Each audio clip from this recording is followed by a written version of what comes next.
Uh, Good afternoon, everyone. I welcome you all on behalf of Nyaya Forum. Nyaya Forum for Courtroom Lawyering is a Nalsar-based student initiative to learn and initiate discussions about courts and lawyering. Till now, we have hosted multiple speakers in our webinar series on practical skills of litigation. Today, we are hosting Mr. Pramod Kumar Dubey. He will speak on the topic, how to approach a sexual harassment case, law, procedures, and ethics. Mr. Dubey studied law at Campus Law Center, New Delhi, and started practicing in the year 1995. During his 25 years at the bar, Mr. Dubey has appeared in matters across various courts in India. Some of the notable cases he has been a part of are the Tehelka Commission case, the CWG scam, coal scam, Tarun Tejpal, Kargil coffin case, Bhushan Steel case, to name a few. Being an expert in criminal law, the prosecution has also sought his counsel. He had undertaken various cases from the side of the prosecution, such as Arushi Talwar murder case and Gopal Kanda murder case. He even represents the Delhi police as a special prosecutor in various cases. I'm sure we'll learn a lot from his today's lecture. He'll be taking a short Q&A session at the end, so you can all send your questions through the Q&A option in the webinar. Without further ado, I would like to invite him to begin the lecture. Good afternoon to everyone. Thank you, the Nalsar and the team, for inviting me for this session. I'm very grateful, and I'm thankful to my colleagues, my office colleagues, my ex-colleagues. Today's topic of the discussion is the sexual harassment cases, how to approach the sexual harassment cases, procedure, ethics, etc., etc. At the outset, I would like to mention, in India, we have basically 5 laws broadly which deals with the sexual harassment cases. Number 1 is the Indian Penal Code. 2 is the Indecent Representation of the Women Act 1986. Sexual Harassment at the Workplace Prevention, Provision, Redressal Act 2013, IT Act and its rule and regulation, and the POSCO Act. So these are the basically 5 acts. In Indian Penal Code, prior to 2013, there was a very limited scope for the sexual harassment cases, like 354, that was the outrage modesty of a woman, and the second one was the 509, apart from 375, 376 IPC. So the 509 basically, if there was a sexual harassment, the only section was available in the Indian Penal Code was 509 IPC. Subsequently, with the changes, we already had the Indecent Representation of the People Act, showing the pornography, so many things. But after important case of this country, that is the Bhauri Devi case. This is a very important case, and that is basically the turning point of the sexual harassment cases in India. It happened somewhere in 1992. Ms. Bhauri Devi was the social worker of the government department, and she made a protest for the child marriage of 1-year-old girl. Subsequently, in return to her protest, she was subjected to the gang rape. Her husband was also beaten, manhandled by the affluent people of the village. Ultimately, they got acquittal, and the acquittal was very surprising by the trial court. The trial court came with the finding that, seeing the status of the people, it is not possible they will commit such an offense. The matter went to the High Court. Again, the shocking. But the Bhauri Devi gave a new dimension for the sexual harassment cases in India, and pursuant thereto, Vishakha, an NGO, filed a writ petition under Article 32 before Honorable Supreme Court of India, entitled as the Vishakha versus State of Rajasthan, and Union of India was the party. And the bench headed by Justice G.S. Burma, who was also after Nirbhaya case, he was also heading the team, the commission constituting Mr. J.S. Burma, Justice Leela Seth, and Mr. Gopal Subramaniam. So Vishakha case is very important, and the certain guidelines, as many as 13 guidelines were laid down in Vishakha case, and it was known as the Vishakha guidelines. So as per the Honorable Supreme Court, the mandate was given to all the offices, immaterial, whether it is the government offices, private concern, NGO, hospital, nurses, educational institution, they have to follow the Vishakha guidelines. And the Vishakha guidelines was in force since 1997. So it continued till 2013. In 2012, the bill for the sexual harassment of the Women Act was passed from both the House, Parliament, as well as Lok Sabha and the Rajya Sabha. Ultimately, it got assent of the President in 2013 and came into the force. So this act came, sexual harassment cases against women. The three things is very important in this act: provision, prevention, and redressal. This act is basically divided into 8 chapters containing 30 sections. And almost they consider the guidelines laid down, the judgment laid down by the Supreme Court. Though India was the signatory of the UN General Assembly since 1979, but there was no law on this point. And the main crux of sexual harassment cases against the Women Act was to protect the dignity of a woman at the workplace. As Justice Chandrachud has recently, in February, that is on 25th February 2020, in the case of Punjab and Sindh Bank versus Durgesh Kumar, it has been held that the sexual harassment at the workplace is an affront to the fundamental right of the woman to equality under Article 14 and 15, and her right to live with dignity under Article 21 of the Constitution of India, as well as her right to practice as a profession, trade. So basically, sexual harassment cases, this violates Article 14, right to equality and equal protection of the law, Article 15, Article 19(1)(g), and Article 21. Article 21, right to live with dignity and the personal liberty. So this judgment of Justice Chandrachud has recognized the violation of the right of the female are the fundamental rights. In his judgment, I have just mentioned Durgesh Kumar versus Punjab and Sindh Bank versus Durgesh Kumar. In sexual harassment cases, there is a very correlation with the sexual harassment and the sexual assault. These both are the interlinked. The sexual harassment cases, there are so many guidelines, there are so many procedures, and there is a radical change after the Vishakha. After Vishakha, there is a provision, there is a definition of the workplace. Workplace, it is widely defined, and in one judgment of Supreme Court, Delhi High Court, I'm so sorry, that is Saurabh Kumar Malik versus Controller Auditor General of India. The Delhi High Court has given the wider definition of the workplace. In that judgment, the High Court has said, if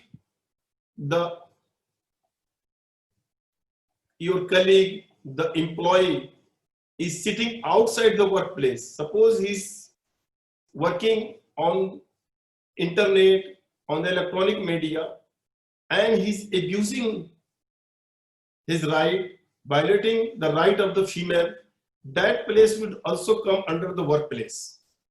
So you cannot confine workplace only to the office and the 4 and the boundary of institution.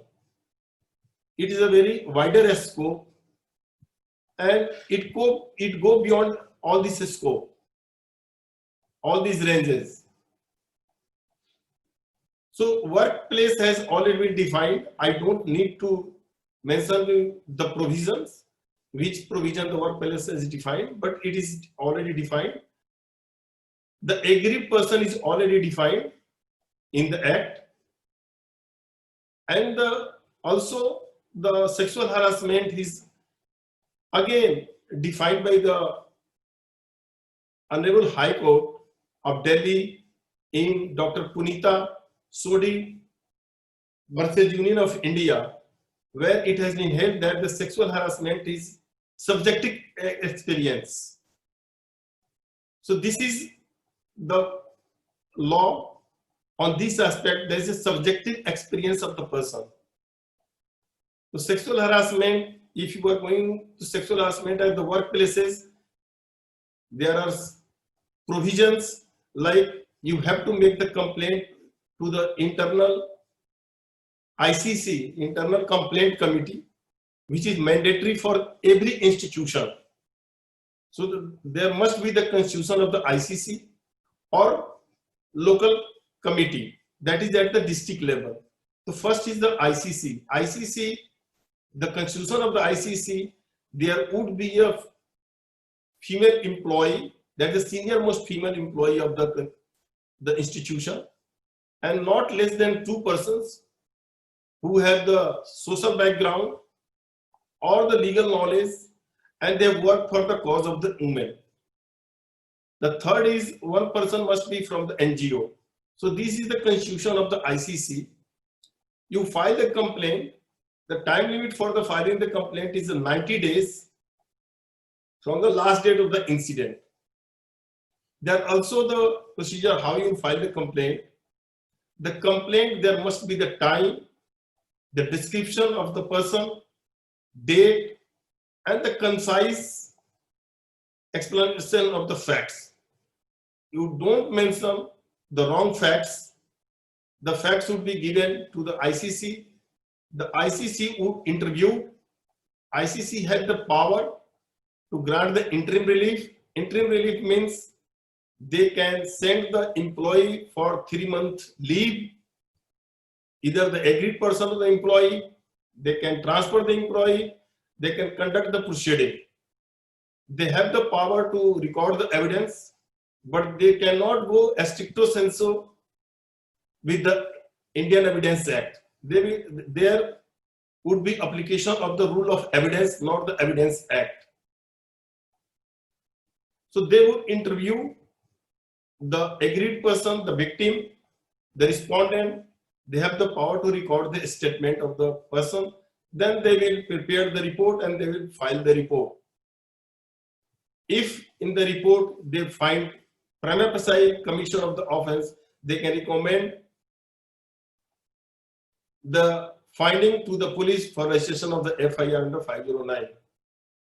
The same is with the local committee, where the chairman would be the deputy magistrate and the chairman would be the female, then NGO, the ex officio, the social welfare officer would be the ex officio. So these are the constitution of the ICC and NCC.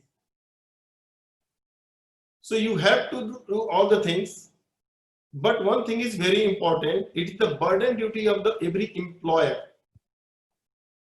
to sensitize of their employee. They should circulate the information to all the employee that there is no scope to sexually harass your colleague, your female colleague, because the sexual harassment is not only the physically. There are so many ways to commit the sexual harassment, like physical contact and advances, a demand or request for the sexual favors, making sexually colored remarks, showing the pornographic picture. There are so many things. These all are prohibited because this would directly affect the agreed person Because the moment you engage in such activities, the agreed person would suffer so many things. There would be the mental trauma, they can go under trauma, they can go under depression, they can commit the suicide. There are so many things. So one must be sensible while working at the workplace to the female colleague. They must respect, they must give the right to equality as guaranteed under Article 14 of the Constitution of India. Every female of this country has the right to dignity as Article 21, right to livelihood, the trade and profession like a male, so there won't be any discrimination. They have the equal right under Article 19(1)(g) and Article 15 of the Constitution of India. So these are basically the constitution, the procedure for the sexual harassment at the workplace. Three things very important, as I have mentioned. You have to probe it, you have to prevent, you have the redressal. Redressal means when the ICC, the complaint will be given to the ICC, their first attempt would be the conciliation between the parties. But the conciliation should not be made in terms, monetary terms. But in my personal view, I don't find this act, the Sexual Harassment at the Work Women Act, is a very aggressive act. Rather, I would say it's a toothless legislation, because the way the offense is being committed and the provision which has been prescribed, the women are certainly not going to get the justice which was required. I have experienced, one lady contacted me and she was suffering from the sexual harassment at the behest of her senior colleague.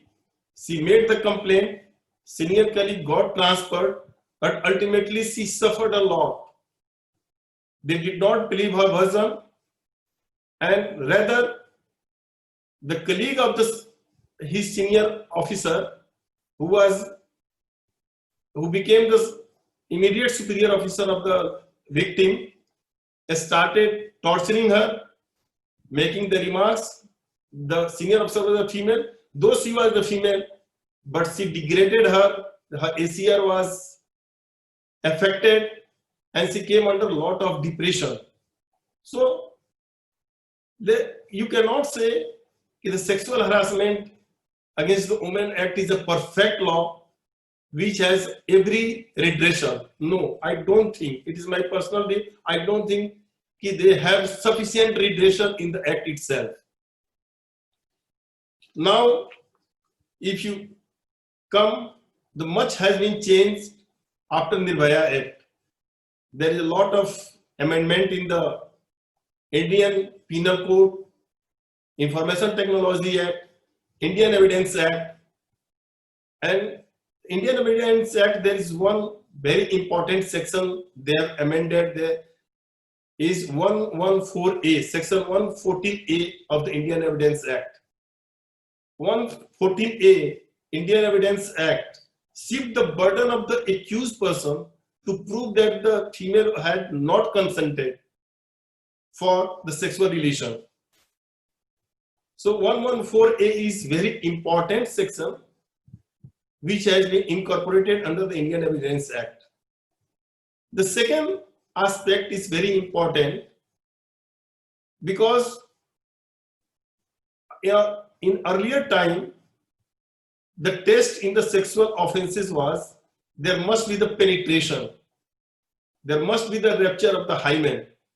But interestingly, there was one case, it's a very important case, a reportable case, that is the state of UP versus Dr. Naval Kishore Dubey.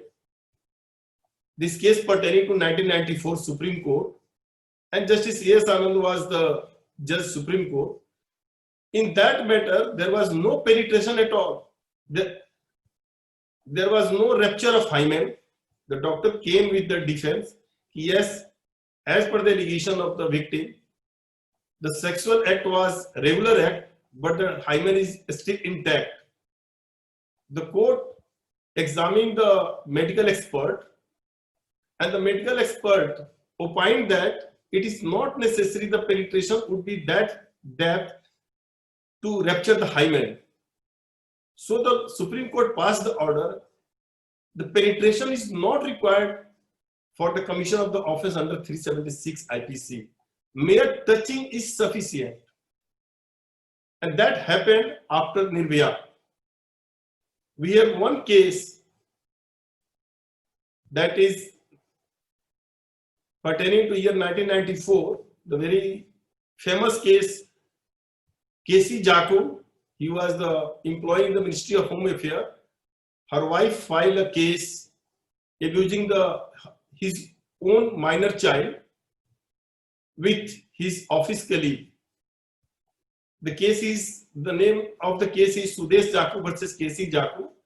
The matter was argued before Honorable High Court against the order on charge, and the lady, the wife, was represented by late Mr. Arun Jaitley, and Mr. Jaitley argued the proposition which was ultimately enacted after Nirbhaya. The same argument was advanced before Justice Jaspal Singh. He did not accept the argument of Mr. Jaitley because the law at that time was very conservative. The only charge under section 354 made out, but the argument of Mr. Jaitley was taken after the Nirbhaya in amendment of 2013. So after Nirbhaya, much has been changed, like section 53A, section 154. 154 mandates that if the information for the commission of the offense under section 354 or 377 is given, that must be recorded by a female police officer. And as per the Lalita Kumari judgment of Supreme Court, these are the offenses, cognizable offense. There must be registration of the FIR. Now the second section is 166A. 166A says if there is information for commission of the offense under section 354, 376, and the police has failed to register, there is a provision for the punishment under section 166A of the Indian Penal Code. The next section is 357. The 357 is the treatment of the victims. It mandates the moment there is an information for the commission of the offense, it is the mandate on the part of the police to immediately give the first aid and the treatment to the victim. And if treatment is not given, again there is a punishment under section 166B IPC. There is one very important provision, that is 164A CRPC, especially section 5A of 164A CRPC, which mandates how the statement of the victim of section 354A, 354B, C, D, 376 would be recorded. The second thing, without any delay, the victim must be subjected for the medical examination. And the medical examination, you have to take the sample for the DNA proliferation. So it is very important that the moment you get the information, you have to take the victim for the medical examination, and the medical examination, you have to take the sample, the doctor has to take the sample, doctor has to give the detail of the incident, the name of the person, the name of the victim, time, what is the nature of the injury, the time of the injury, what was seized from the victim, whether the semen was taken or not, vaginal swab was taken or not for the DNA proliferation, everything has to be mentioned. It is mandated as in section 165A of Indian Penal Code. Now section 3A also says the examination of the accused person. So if you are examining the accused under section 53A, you also have to generate take the sample from where the DNA proliferation can be generated and it can be matched. So the section 53A and 164A both give the scientific way of the investigation. One more important thing is that is section amendment in section 173 CRPC.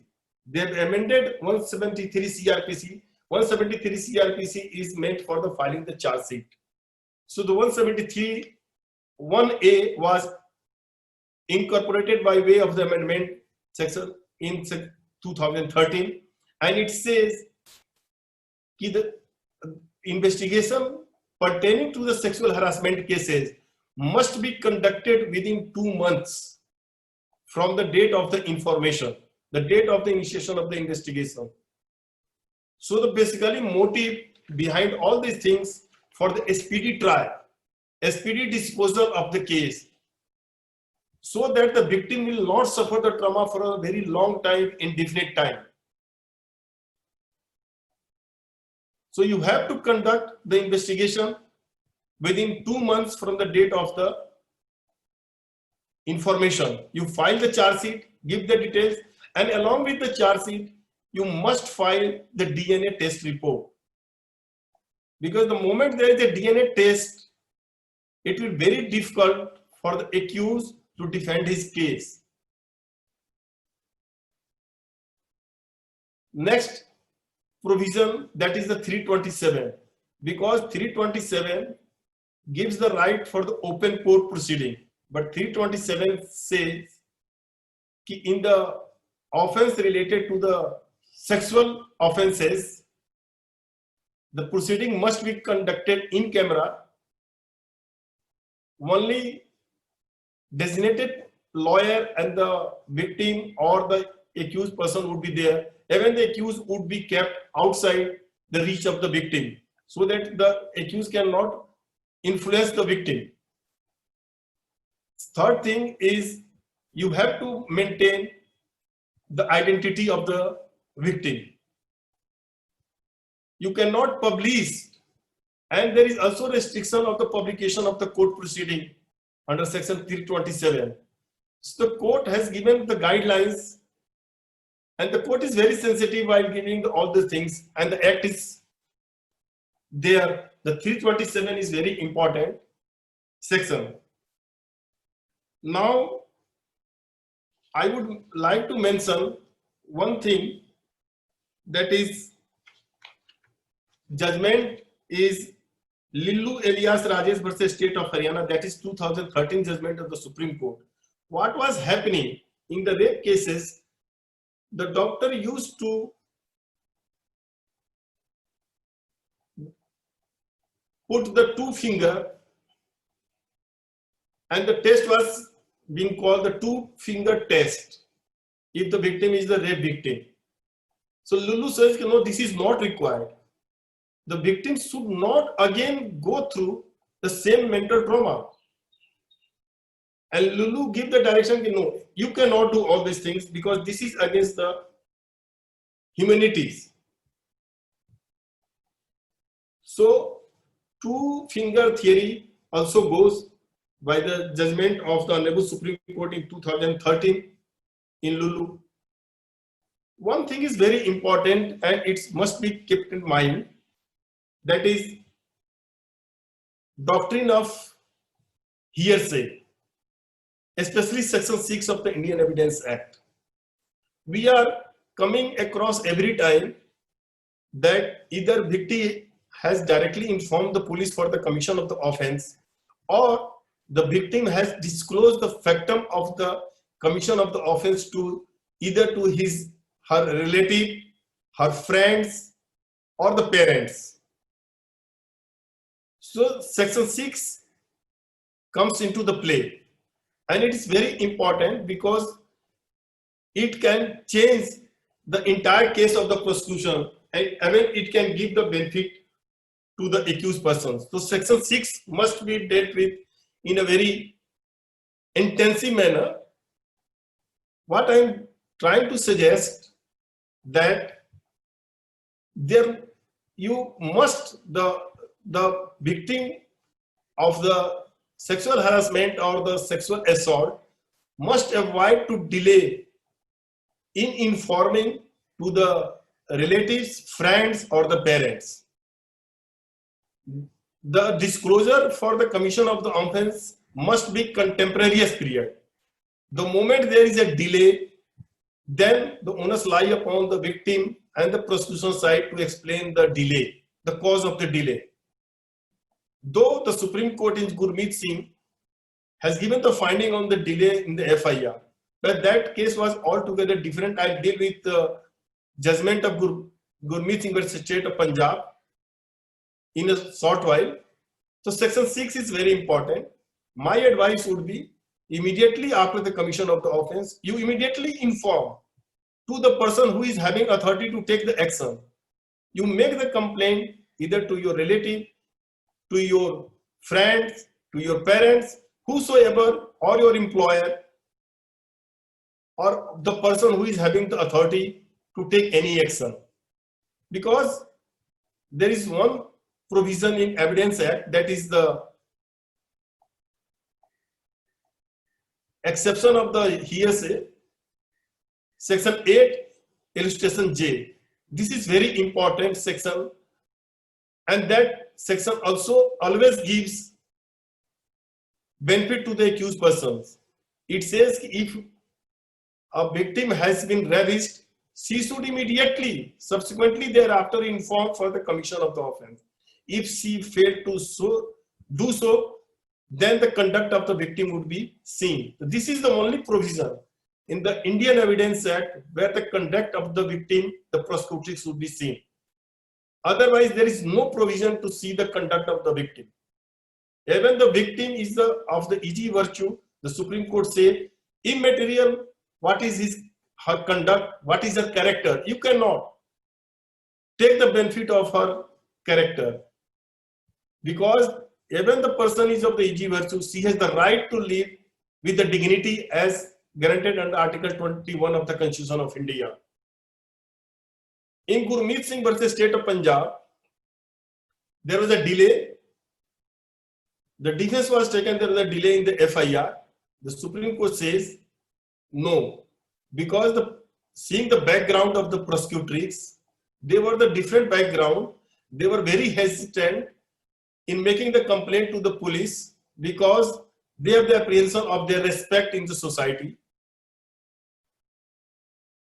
This is the reason there was a delay in the lodging of the FIR. And the Supreme Court in Gurmeet Singh versus State of Punjab says, if the witness is of a sterling quality, her testimony is impeccable, this is sufficient for the conviction of the accused.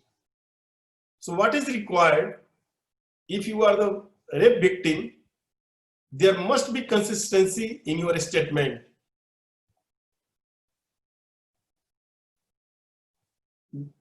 You should be consistent with your case, your facts, everything. So these are basically the provisions. There are so many judgments, and I have mentioned 8J. We as a defense counsel always take the benefit of 8J. So the whosoever is there to represent the victim, they must keep in mind the accused will take the benefit of section 8J. The second thing is the bail.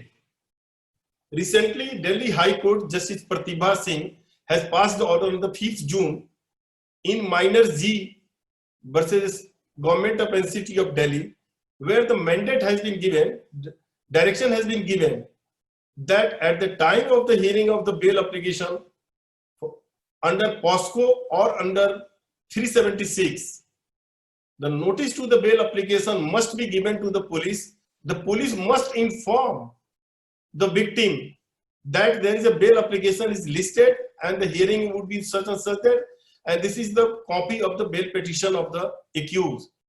And the victim must represented. Victim must be given the right to oppose the bail. This is very landmark judgment of Delhi High Court which has recently been passed.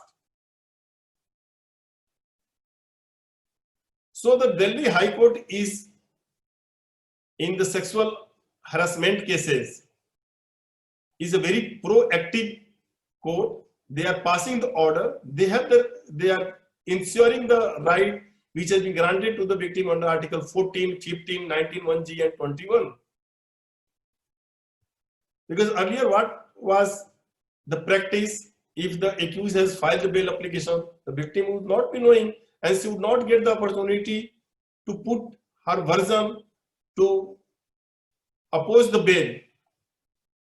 Now Justice Pratibha Singh judgment and the direction has been given for the circulation of the judgment to all the district judges and all the police station. So now as on date, the judgment passed by Justice Pratibha Singh is the law of the land on the bail jurisprudence for the commission of the offense. The next is 309 CRPC, that is the early disposal of the case.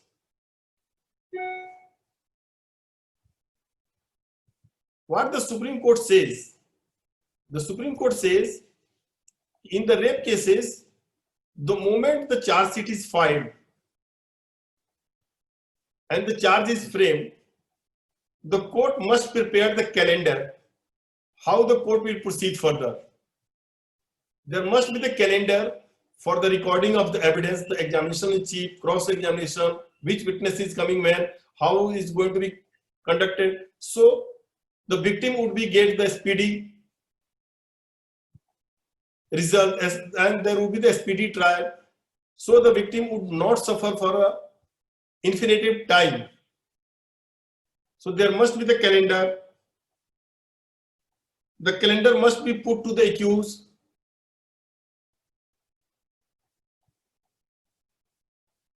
The prosecuting agency must produce the witness, because when the calendar would be there and as per the calendar, the prosecuting agency would be knowing that which witness is coming for the depose. It is the duty of the prosecuting agency to ensure the presence of the witness so that there won't be any delay. So the court has passed the order in consonance of section 309 of the CRPC for the speedy trial. One more section is there, that is 228A, which I have already mentioned. The identity of the accused should not be disclosed at all.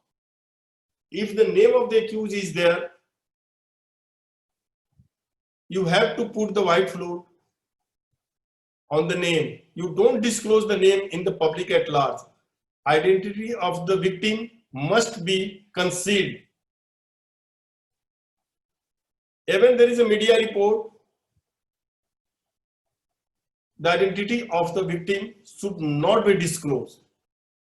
And lawyer who is conducting the trial of the rape victim should restrain himself from disclosing the court proceeding in the media and the public at large. There are so many ethics. First ethics for the sexual harassment cases is to maintain the dignity of the victim. This is the paramount consideration for the prosecuting agency as well as for the defense. The second thing is you must be sensitive toward the rape victim. You always avoid to sensitize the case.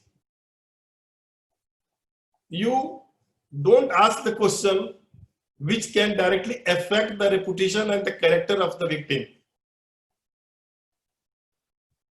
You don't ask unnecessary question so that the victim should go the unnecessary rigors of the lengthy cross-examination.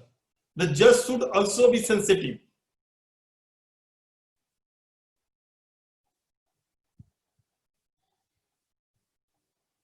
So there are so many ethics, because the victim, as per the case of the prosecution, there is of course, there is a presumption of the innocence till proved guilty. But as per the case, the victim has made the allegations, she has already gone through the trauma by way of the assault made by the accused.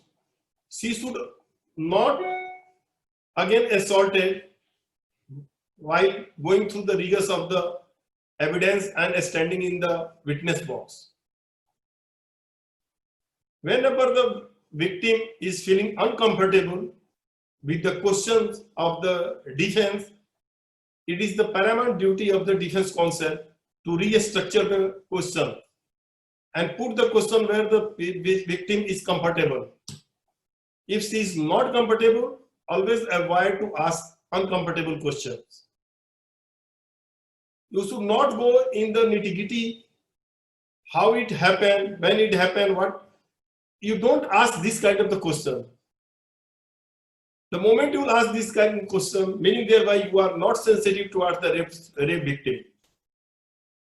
So you have to avoid all the things, and you have to maintain the professional ethics while conducting the trial. The law also prescribes, if the trial is being conducted, preferably the trial must be conducted by the female presiding officer. The session judge, additional session judge must be female if available, or if the ministerial trial must be female, to maintain the dignity, so that the prosecutrix would be very comfortable in making the deposition. Even as per the law, whenever there is a information for commission of the sexual harassment given to the police officer, it is the duty of the police officer and to provide a counselor, the person from the NGO, for the consideration of to console rehabilitate the victim, so that the victim will be able to go further with the recourses. You must generate the confidence in the victim. You have to balance the right of the victim and the right of the accused. Being the defense counsel, you cannot think over only about the accused. You have to you are not only the defense counsel, you are the officer of the court. So you have to maintain the dignity of the victim. You have to be sensitive if you are conducting the trial related to the sexual offenses. In the POSCO, there are so many things. I believe the POSCO and the latest amendment in the POSCO which prescribe the death, that is a very wise step of the legislature, because the POSCO, there is a lot of abuse of the minor children, the minors, which cannot explain all the things. So the POSCO is, if I have to compare with the sexual harassment of the women at the Workplaces Act and the POSCO, I would say the POSCO is far better and beneficial law compared to the earlier one. And there are so many provisions in the POSCO. POSCO is also the reverse burden. The reverse burden is put to the accused to prove that yes, he is innocent, he has not committed the offense.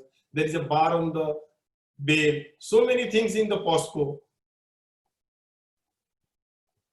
But in the POSCO cases, what we are coming across, there is some problem regarding the age of the victim.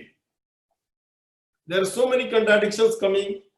Sometimes there is a contradiction in the school certificates. There are the contradiction in the school certificate and the certificate issued by the municipal corporation or the panchayat. Then there is a dispute regarding the X-ray plate, so many things. So the officer who are conducting the investigation in respect of the POSCO must be given the proper training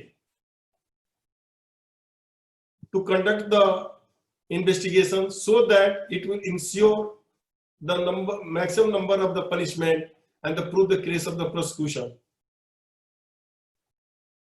So these are my view on the sexual harassment cases.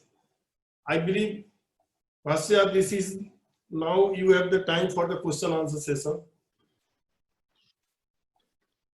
Hello, sir. Thank you so much for this lecture. There are a few questions that we have, so I'll just start with asking one.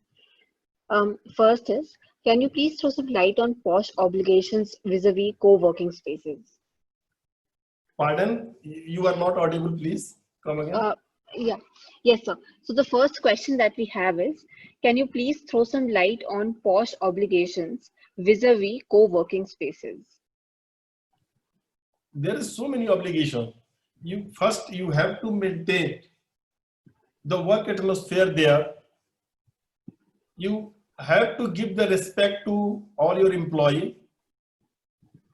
All employees must be knowing what is that respective duty towards their colleague, how they will proceed further, how they will maintain the dignity, because this would also ultimately affect the work also. So these are the requirements which can be maintained. Okay, sir, thank you. The second question that we have is, where does the appeal from the decision of an ICC lies? This is already given in the Act. If you see the Act, there is a provision for the appeal. Yes, sir. So you can go as per the provision for the appeal for the superior officer. Okay, sir. Sir, in the next question is, where the victim is 16 years and accused is of between 16 to 18 years and a rape has occurred, which court has jurisdiction? There is a judgment, latest judgment of the Supreme Court on the JJ Act. Now they have basically reduced the age from 18 to 16. So you see the judgment is very much clear. You cannot take the benefit of your being juvenile. Okay, sir. So the next question that we have is that an attendee is asking that, in your opinion, how could the law be made more stringent in spite of there being so many laws, as the accused is still not deterred? So how can the law be made more stringent? You have already made the stringent law, because in POSCO, there is already the amendment, there is a death sentence. In the IPC Act, there is a life imprisonment under 376. So I have already stated that this sexual harassment of women at the workplace is not the stringent law. There is no stringent provision for the deterrence. So in other act, there's IPC Act and the POSCO, they have already enacted the stringent provision which would be the deterrence to the public at large. Okay, sir. Thank you, sir. So another question that we have is that in bail matters, when notice is issued to the victim for giving her view, can a private counsel appear, or does it have to be a public prosecutor who will represent the victim?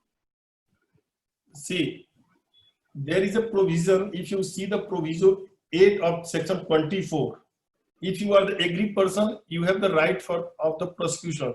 But as per the latest judgment of the High Court, which I have recently mentioned, Justice Pratibha Singh judgment in Minor G versus Government NCT of Delhi, dated 5th June 2020, notice has been given, meaning thereby you've been given the opportunity to be represented by the counsel.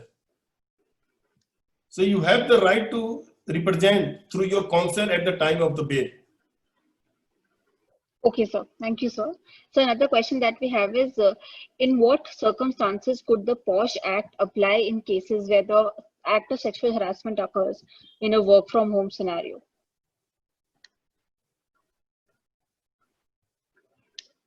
I think I have already mentioned work. I have already given the definition. There is a judgment of Mr. Saurabh Kumar Malik versus Government of Union of India, where they have defined explain the definition of the workplace. If you are other places and if you are committing this offense, that would also come under the purview of the workplace, and you would be prosecuted for that. The inquiry should be started, and the ICC committee or LC committee will take action against you. Okay, sir. Thank you, sir.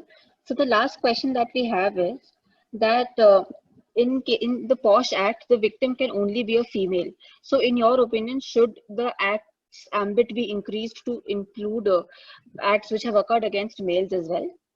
See, there was a recommendation in the Justice J.S. Burma and Leela Commission and Mr. Gopal Subramaniam recommendation for the gender neutral. They have made the recommendation, but the Parliament did not pass the order. They have justified, if you see the recommendation of this committee, they have justified for the gender neutral. And after this boys locker room case, in my view, there must be the gender neutral. It should not confine only to the one gender.